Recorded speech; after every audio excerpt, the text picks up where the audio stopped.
My friend said that I would get used to the sound of my own voice, but I still hate it. So I don't know when I'm gonna get used to it. It's still clicking in, I guess. So when I was living with my best friend during our masters, we had what she named and what we now refer to as kitchen floor talks.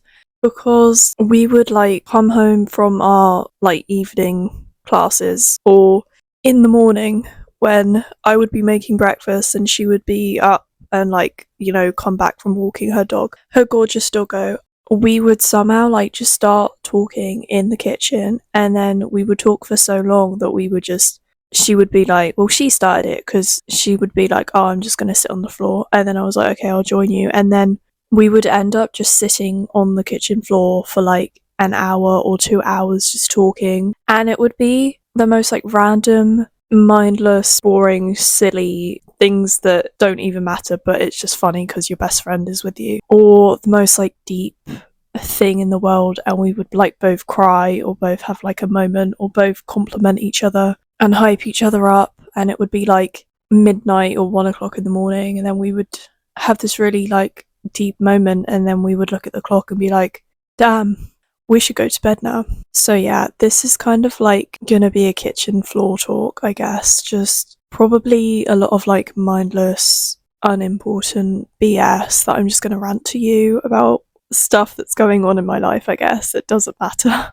I just wanted to have like a fun chit chat, a vibey video because I feel like a lot of my videos are very, I don't know, they feel very structured, very advice based, very deep, sometimes heavy, which is fine because I want to maybe somehow help people eventually. Even though I'm not an expert on anything, I'm literally just a baby trying to make my way in life, and it's probably, I don't know, if I feel like I'm failing miserably. I'm probably doing way better than I think I am, but hey. But yeah, I just wanted like a vibey girl talk video where I just talk about the stuff that I'm watching and reading and just stuff that's like on my mind and stuff that I want to talk about. So I've been watching Vampire Diaries again. I'm really happy that I picked it back up. So I started watching it like last year for the first time, and kind of like at the end of last year and then like the beginning of this year, I got like really into it. I think season 1 kind of dragged a bit for me, and I had to really push myself through it and like give myself a lot of breaks, but it was well worth it because I think it definitely gets better as the seasons go on. I fear I am now at the seasons where it like, when a show like peaks, like I'm a big Walking Dead fan and I feel like there is like the earlier seasons are so good, and then like, I don't know, there's a certain like drop off point with each show. Like it has like its peak season and then from there it just kind of gets a bit shit. Not to come for like, any writers or creatives or anything like that, because that show is someone's art. But yeah, there is certainly a point in most shows where we hit a new season and it just doesn't hit the same as the others before. And almost, I don't know, so I fear I may be at that point. I actually can't remember what season I'm on, whether I'm on season, wait a minute, I'm gonna check real quick. Oh, I've just started season 7. Okay, cool. So yeah, here's the thing, at the beginning of the year it's obviously still winter, and I definitely do thrive a lot more in the colder, cozier months. I like it to be cozy. I like it to be dark. Like, I like to live in the shadows. Yeah, and I kind of had this really nice, relaxing, kind of comforting routine built up where I would like make myself my dinner and then I would sit down at the table and I would put on the Vampire Diaries and I would just eat my cozy little meal, watch my cozy little show, and it would be dark outside. And it was just a vibe. Like, those are the vibes that I need. And I feel like I stopped watching it. Okay, I stopped watching it because it got a bit tiring for me. I feel like sometimes when you watch a show for a long time, the plot kind of gets the same, or you kind of work out what's maybe going to happen or whatever, which again, is no fault of the show. I still love the show, but it's just like, it's not like I love things like Charmed, but I can't watch Charmed too closely in succession because I will get bored real quick, because I feel like it's just like something happens, they have to fight a demon or a bad guy, and then they fight the demon and the bad guy, and then like that's the episode. Which I know is like, that's very much the same for all TV shows, but if you get it, you get it. But I love Charmed, and yeah, I love the Vampire Diaries, but I kind of got a bit bored because I love Bonnie, okay? Bonnie was my favourite character, is my favourite character, and she was trapped in that, sorry, spoiler alert if you don't know, she was trapped in that prison world for far too long, like far too long.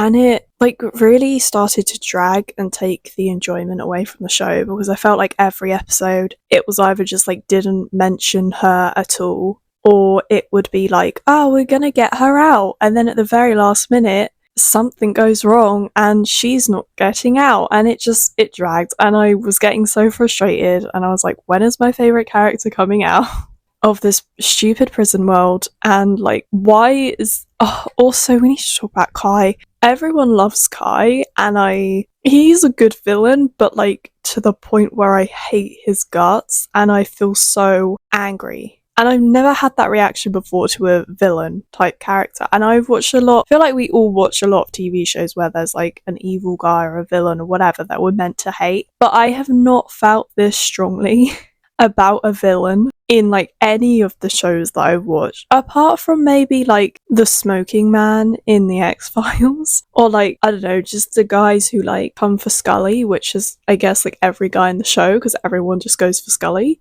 But yeah, I was just like, it was like angering me to the point where I like had to pause episodes because I was getting so triggered by his like annoying fucking smirk and the way that he was just like would just hurt Bonnie constantly. Like, again, Bonnie just was always getting hurt. And oh my gosh, the episode where it was Bonnie's birthday and she was still trapped in the prison world, and everyone like was in the real world like having a party and celebrating, and Elena was like, come on, like Bonnie would want us to celebrate, and I was like, no, if I was Bonnie I'd want you to get me the hell out of here. But there we go. Do you know how pissed I would be if I was trapped in a prison world and it was my birthday and my friends were on the other side having like a party for me and celebrating me, like quotes? I would be like, no, why are you like gathered around a table eating cake and dancing when you should be looking at a way to get me out of this place? So yeah, the vibes were off, and also I love Bonnie, and she's like probably the only character on that show that has not annoyed me. I love Damon too. Bonnie and Damon are definitely my favourite characters, and I was definitely waiting for them to be best friends, which now they are, so it's great. But yeah, I feel like even Damon at some points would like annoy me, and I'm sure Bonnie has too, but I feel like Bonnie's the only one that hasn't like driven me out of my mind with like frustration. Because I love these characters so much. I get they're teenagers, and I get that they're just doing it for the plot, and you know, it says that they have to do this thing because it's in the script, but some of the decisions and things that these characters do drive me up the wall. But yeah, I'm watching Vampire Diaries again, and I cried when Elena left, and I didn't think I would get that emotional because I have a very love-hate relationship with Elena. I love her, I want to love her so badly. But again, she just frustrates me so much sometimes, or like annoys me. Yeah, I cried when she left. I'm now on I'm like at the very beginning of season 7. Don't really know what's gonna happen. I really hope Kai is gone for good, and I really hope people stop hurting Bonnie because it's getting ridiculous now, and I can't take it. Another show that I've been watching is Doctor Who, and I feel like even if you're not a Doctor Who fan, you have probably seen somewhere or like heard somewhere through the pipeline that we Doctor Who fans, we Whovians, are not happy. And I'm not gonna bore you with all the weird random plot lines like I just did with Vampire Diaries, but I will make it this very broad so you can understand my anger, because watching that season finale, like as a fan, kind of broke my heart with how bad it was, but as a writer, it made me angry. Like as a writer, I was like, I how, and I don't mean to be mean, and no one's listens to my videos anyway, so no one gives a crap. I hate putting writing down people's art down. Like, I always try and find like a way to be positive and a way to be uplifting, but that was like, how was that script written? Like, how did he write that script? Like, rewrite it, edit it, print it out, and be like, yeah, that's great, that's good, I'm happy with that. How did that happen? I want you to understand my frustration, not only as a fan, but as a writer. Like, I have 2 degrees in writing now. Still don't have a job, but I have 2 degrees, so hey, if you don't know, I didn't see where the showrunner said this, but I've heard it from a YouTuber called Harbo Worms who reviews Doctor Who, and I trust Harbo, so like, I'm just gonna go with it. But apparently the showrunner said that he wanted to basically make Doctor Who this new thing to inspire new audiences to watch it, and you don't have to watch all the other episodes to get this, and it's going to be a whole different thing, like a whole new different thing and spin on it. And then he introduced so many old characters, and like so many characters from like original Who, classic Who, that you would only really get if you understood like a lot about Doctor Who. So even like fans of Doctor Who that have been fans for a while might not have even got it, let alone like new viewers. So yeah, that was, oh, why did we do that? Like, also, they spent like the end of the first season and the whole of the second season teasing this villain, and then this villain was, you know, acknowledged, released, whatever. She like made herself known, and she was fabulous, by the way. Like, the actress who played her was amazing, and I love her so much, and it's such a shame about how poorly written she was and how poorly written her lines were, because the actress like slayed. Oh my gosh, I wanted to see so much more of this villain. Like, she got it in one. Anyway, which made it even harder to watch, because if it's like a bad actress, then like fair enough, but she was living, and I was living for it, and it was upsetting. Yeah, she got the most horrendous lines. All she did was just give context and information for her big bad plan, because that's what villains do. And then, because this was a 2-part season finale, in the second part, she gave a really like 15-minute, like really boring monologue speech thing that just went back and forth between her and the Doctor, and it was, again, so boring and poorly written and just not interesting at all, and only to reveal that she's gonna bring back yet another classic Who villain that new fans wouldn't understand, or like, you know what I mean? Like, the threat's not explained, the threat's not built up. She then like unleashed this other villain, who then like unalived her, and then this other villain got like 10 seconds of screen time before the Doctor unalived them. So it was kind of like nothing happened. Like, a lot happened, but nothing happened. Yeah, it was just so... One of his companions, the Doctor's companions, I'm not even kidding you, watch the episode if you don't believe me, literally gets locked in a box for like half of the end episode. I don't understand how Doctor Who can be so woke and push like really positive messages, or try to, and then just lock a companion in a box, like lock a woman in a box for like the whole episode. I don't know, I didn't really ever feel connected to this companion, and it was such a shame, because she was built up to be such a strong, intelligent, amazing companion that we would always get pushed to the side. And I don't know, it was just annoying. It was annoying, and the writing was bad. Also, the villains got unalived like 40 minutes in, so we still had 20 minutes of, again, just nothing. Yeah, like, I remember it happening, and then me clicking on like the thing to see how much time we had left of the episode, and I was like, oh, what's like, is this like a plot twist? Like, what's gonna happen? No, it was literally 20 minutes of like nothing. I cannot express my frustration enough. Just nothing for 20 minutes. And yeah, like, I was so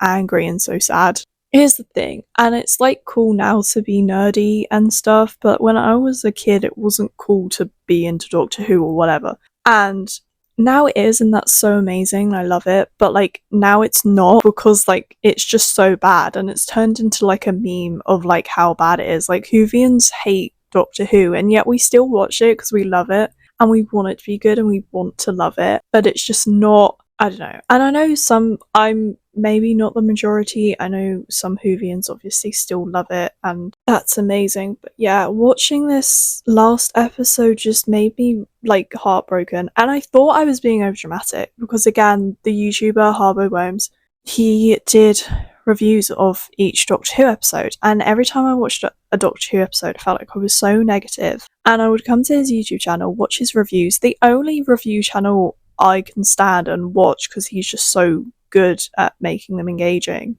And he would always try and give them a positive spin, and he would always find something positive within the episode, and he would always give the episode a chance. And so I would watch his reviews and be like, okay, maybe I was being a bit too harsh. I did like that. That was good too. Okay, like I'm gonna rethink my negativity. And so I was watching this season finale, and I was like, okay, I'm just gonna relax. I'm gonna try not to think about it. I'm gonna watch Harbo's review and try to just like, you know, be positive, because like I'm always being over dramatic about this. I'm always being overly critical and negative. I'm just gonna watch Harbo's review. And then I watched Harbo's review, and it was literally the same. Like, he was pointing out the same things that I had just said, much more eloquently and like better put, but hey.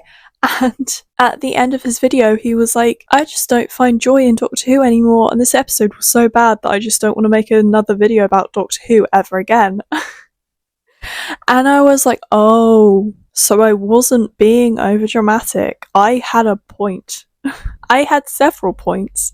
So yeah, the Doctor Who series finale was so terrible that it made one of my favourite YouTubers want to quit ever making videos about Doctor Who again. So yeah, turns out I'm not an a-hole. I just speak facts sometimes. So yeah, but I've been watching Classic Who a lot more, like with the third Doctor, John Pertwee. Pertwee? Oh my god, I'm not saying that right. Pertwee. That doesn't sound right either. I'm so sorry. I'm dyslexic, so sometimes when I pronounce things, it's just not good. Sorry, John.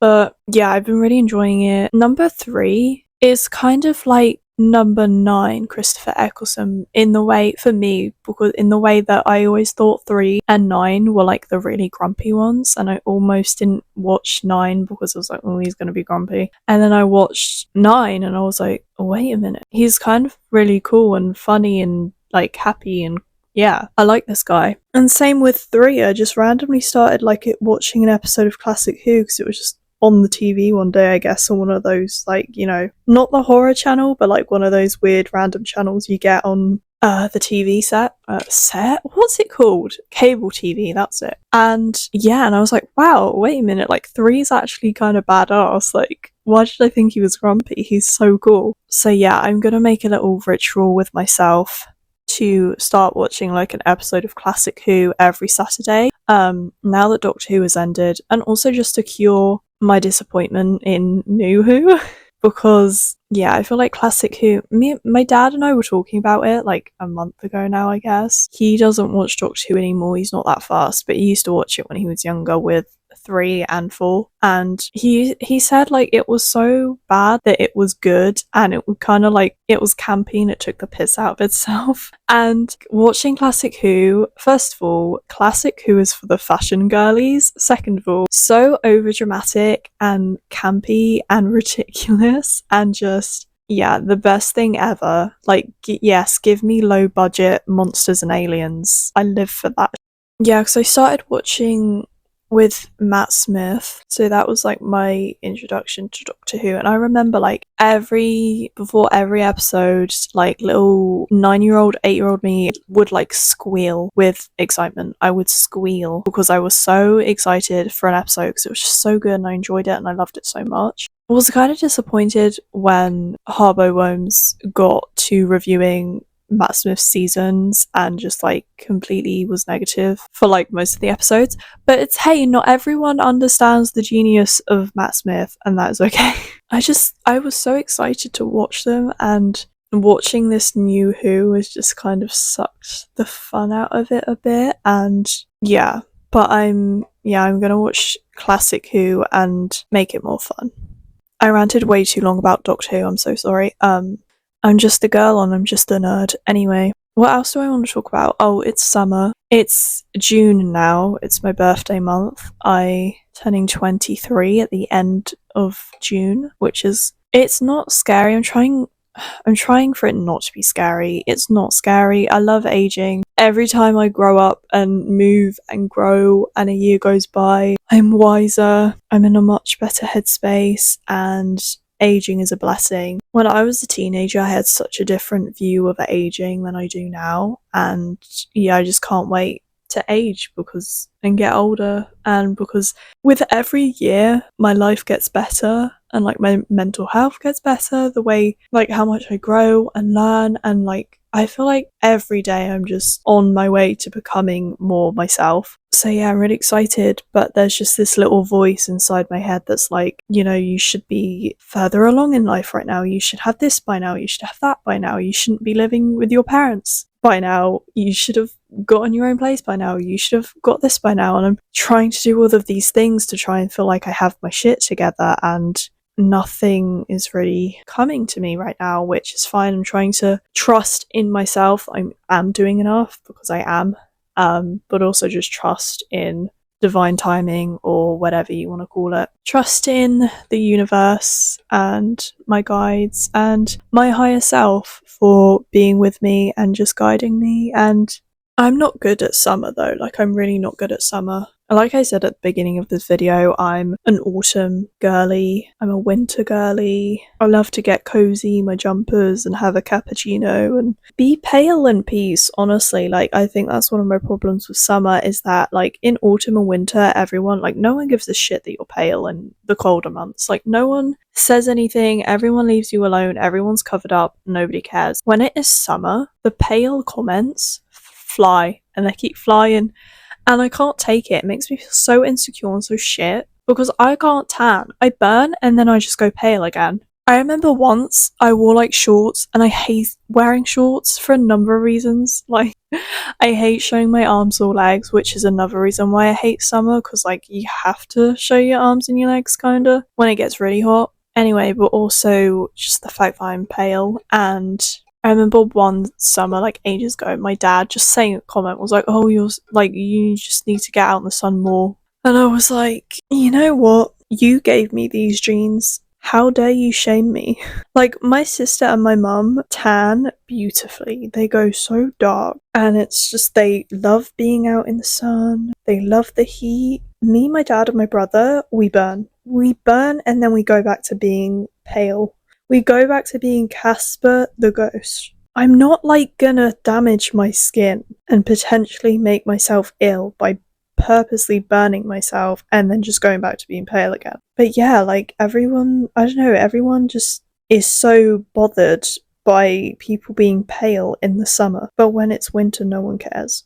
And I have started using fake tan on my arms, which makes me feel a bit more comfortable showing my arms, which is stupid and I shouldn't care, but hey, I do. I use the Dove one, but I use the light one, and I use the one for face and body, not just the body moisturizer, because I feel like my skin in general, I feel like can't take like heavy thick creams or like moisturizers. I feel like the only sort of moisturizer my skin is okay with is White Musk by the Body Shop, and it is my, oh my gosh, my favorite of all time. But yeah, I'm using fake tan on my arms. That makes me feel a bit more confident. I used it on my face and it did look like really good for like a day or two, and I felt really confident because I was like, yeah, I'm not pale. And then like I'm pretty sure my skin broke out because of the moisturizer slash tan that I was using, and I was like, this is not worth it. Like I had a moment where I was like, why am I doing this? Like why am I changing myself because I'm insecure, because people are shitheads and want to put you down for being pale? Why does me being pale offend them? If you don't like me being pale, don't look at me. It's literally as simple as that. I was scrolling on TikTok back then as well, and I came across this TikTok. I can't remember her account, her name, or anything like that, so I apologise. but it was this black woman about my age, and she was like, white girls, like, when I see a white girl that's like pale, I think she's so gorgeous and so beautiful, and I don't understand why white girls are tanning now, and I don't understand why white girls are getting insecure about being pale, because like that's just like you naturally, and whenever I see a pale girl, like I think she's so gorgeous and so beautiful, and that honestly made me feel so good and relaxed and like confident in my skin, and I honestly just want to thank her, whoever she is, because that was like the first ever time, the first ever person who like was not talking about being pale in such a negative, disgusting way. Like she was just like, hey, yeah, but this is you naturally, like I think you're so gorgeous like that, and I was like, thank you, queen, thank you, I think you're gorgeous too. But yeah, I don't thrive in the summer. I feel really off. Like, I feel like for 3 long months, the vibes are just off. I used to think that I had seasonal depression, but like the opposite. So I used to think I had seasonal depression in the summer. Now, and I think I've coined a new phrase, or maybe I haven't, and I just haven't researched it at all. And no one's ever heard of it because no one uses it. But I think I don't have seasonal depression. I think I have seasonal anxiety because I feel so off. And yeah, I feel a bit sad that it's not autumn, but mostly I just feel off and I feel on edge and I feel uncomfortable and I feel like the vibes are off, something's off, but I can't pinpoint what it is, because I realise that the thing that is off is the fact that it's summer and not autumn. And I just, yeah, I don't feel comfortable in the summer. Like I don't do well with the heat. Like, it's not even, it was hot today and it's the beginning of June and I feel like it's only going to get hotter. My body today was not doing well. And babe, that's just how I'm built. Like I can't change that. Like sometimes people moan at me, or like my family moan at me, or like laugh that I can't take the heat or I'm not good in the summer, but it's like I can't help it if my body literally has a negative physical reaction to being hot. Like I cannot help that. I have your genes. You were the one who made me be like this, babe.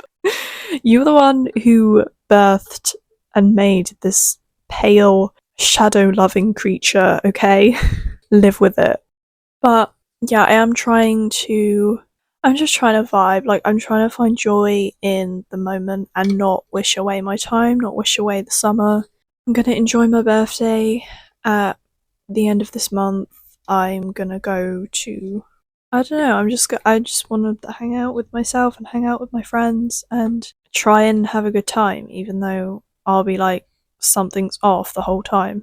And I won't realise what, and then I'll realise, oh, it's not autumn, that's what's off. I think as well, I just love being cozy. I love coziness and warmth, and even like lighting my candles. I feel like I can't really do that now because it's just always daylight, and lighting candles in the daylight for me just doesn't have the same effect for some reason. Like when it's dark outside and I light my candles, I feel so comforted and good and just surrounded by good energy. But when I light my candles when it's daylight, it just doesn't feel the same.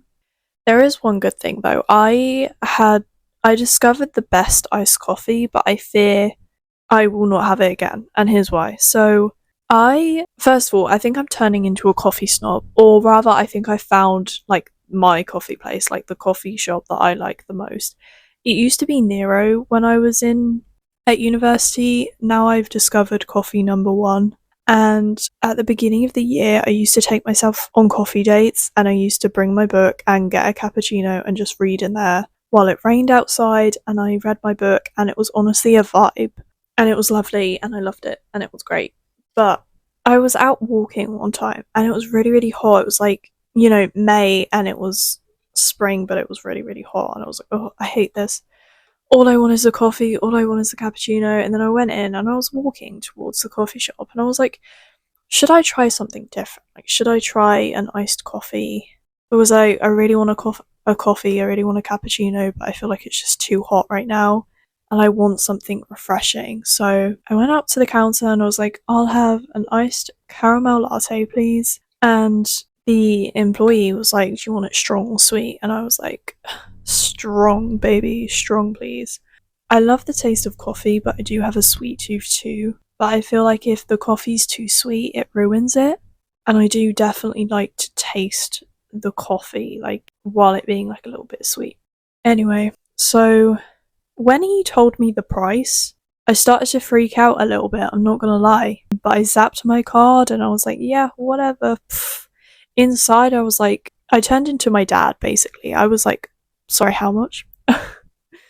And yeah, so, and then waited for my coffee to be made. The barista who made it, by the way, was kind of cute. I didn't really look at him and I don't really remember how he looked like, but in my mind I remember him like really cute, about my age.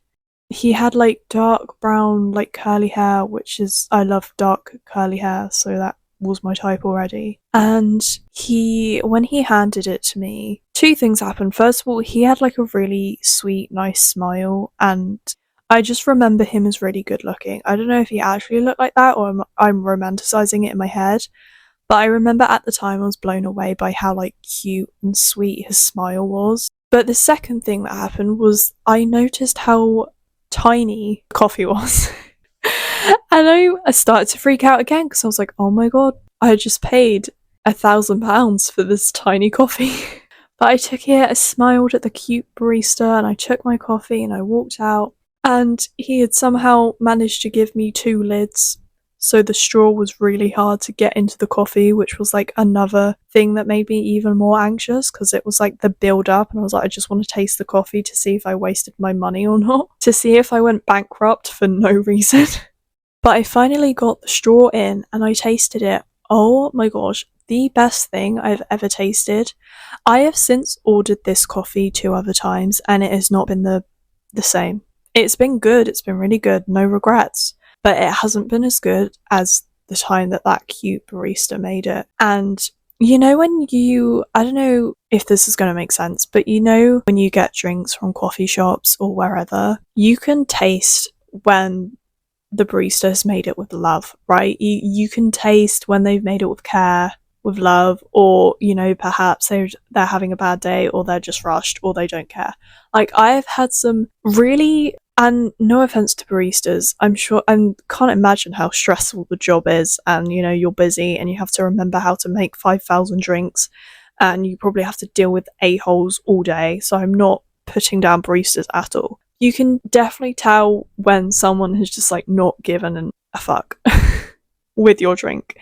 And it is, I don't know, for me at least, like sometimes I drink my drink and I'm like, oh, not the best I've had. And then sometimes I drink my drink and I'm like, wow, they put so much love and care into my drink. So yeah, the first time I had it, I was like, this is the best thing, and I fear I'm addicted, and this is going to be like my drink for the summer, I guess now.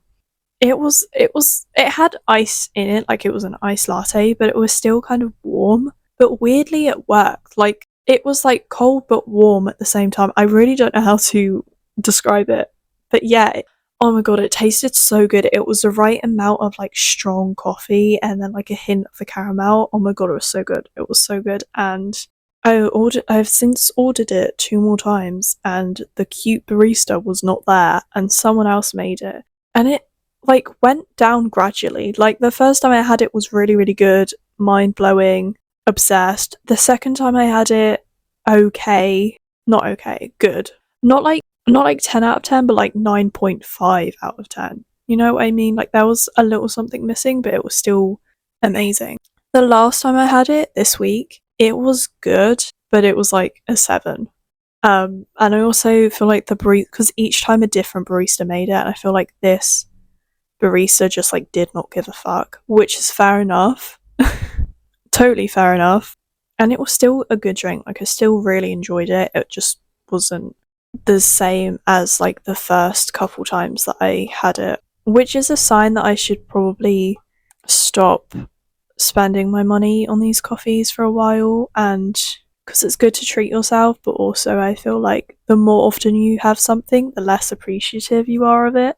I feel like even though my coffees are quite spaced out, I had a weekend or like the span of like 3 or 4 days where I drank coffee every day, and then my skin broke out so bad and I was like, wow, does like coffee really do that to my skin? But I guess it was like the dairy as well, maybe, in the milk. So then I like was really strict with myself and really paranoid, and I felt really crappy because my skin is not great anyway. and then it like went bad, I guess, because of the coffee as well, and then I like got really paranoid. So yeah, but yeah, the coffee was good. I'm just gonna allow myself some time and space away from it so that when I do go back to it, it's gonna be really good. And I'm still gonna be dreaming of rainy autumn days in, huddled in a coffee shop with my book and my cappuccino, because I will always be a cappuccino girly and I will always come back to them. I feel like I've yapped for a long time now. I feel like I've yapped about nothing, but hey, kitchen floor chats, what are they for? I will love you and leave you now. I hope you have a great whatever time it is where you are.